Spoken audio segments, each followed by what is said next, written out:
Hi, I'm Andrea with Everett Public Library. It is my honor to introduce to you Trung Le Nguyen, one of our featured creators for our Fall Writing Festival. He's a Vietnamese-American comic book and graphic novelist.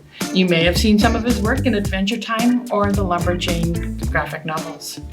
He also created The Magic Fish, a graphic novel that weaves in fairy tales to describe how we are all interconnected in our own coming-of-age journeys, grief, and all types of love. I hope these types of stories empower you to share your story, especially since we all have stories that are worth hearing or reading about. Memoirs are some of my favorite books because stories are so much more powerful from the source.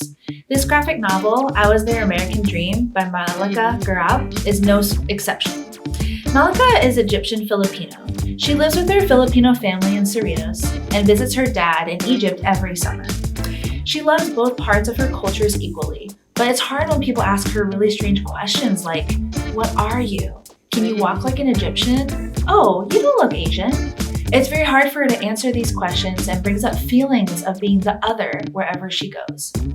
In addition, she has to learn to act differently when she's around different groups of people. She even has a chart to show you her Filipino side, Egyptian side, American side. Like when you're serving food, you serve the elders first in Filipino and Egyptian culture, but not necessarily in American culture. Or wearing slippers, she definitely does that in the Filipino household. The way she does the daily life of her life as a child of immigrants is just so fun to kind of watch. It'll make you laugh, it'll make you ponder, and maybe even reflect on your own experiences. The art style Malika uses is simple and very doodle or zine-like because she's also a comic and zine creator. So no matter what art style you all may have, I think you can create a graphic novel too. The Coming Guerrero, a Border Kids Poems by David Bowles, features Guerrero, who earns his nickname from his light freckled skin and his bright red hair. But don't be deceived. Guerrero is puro Mexicano, comfortable in Spanish and English and on both sides of the Mexico-Texas border. A musician, a poet, and a bit of a nerd, Guerrero has to carve out his path through middle school, from dealing with bullies and romance to creating mischief. The Coming Guerrero is a warmly humorous memoir about the author's own life. Just like Trung Le Nguyen's Magic Fish, this book recounts the author's own experience growing up and the worlds that he navigates.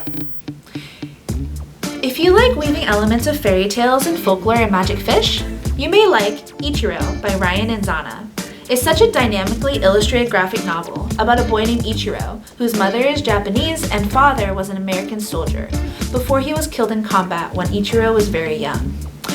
Ichiro doesn't feel like he belongs anywhere. In America, he experiences racism going on the bus with his mother, just going to school. And in Japan, he feels lost in a culture that doesn't feel wholly his own. His grandfather in Japan also feels like a complete stranger to him. One night, Ichiro is dragged down a hole by a shape-shifting monster and finds himself stuck in the Shinto spirit world. To return home, he needs to figure out who he can trust and what he is willing to risk in order to go home. The intriguing artwork in this book alone will spark your curiosity and interest in this Shinto culture. But the story really portrays what it means to be stuck in two different worlds and how to navigate a space between war and peace. Some stories can only be told in graphic novel form, so I hope I see some of those submissions for our Fall Writing Festival digital book this year.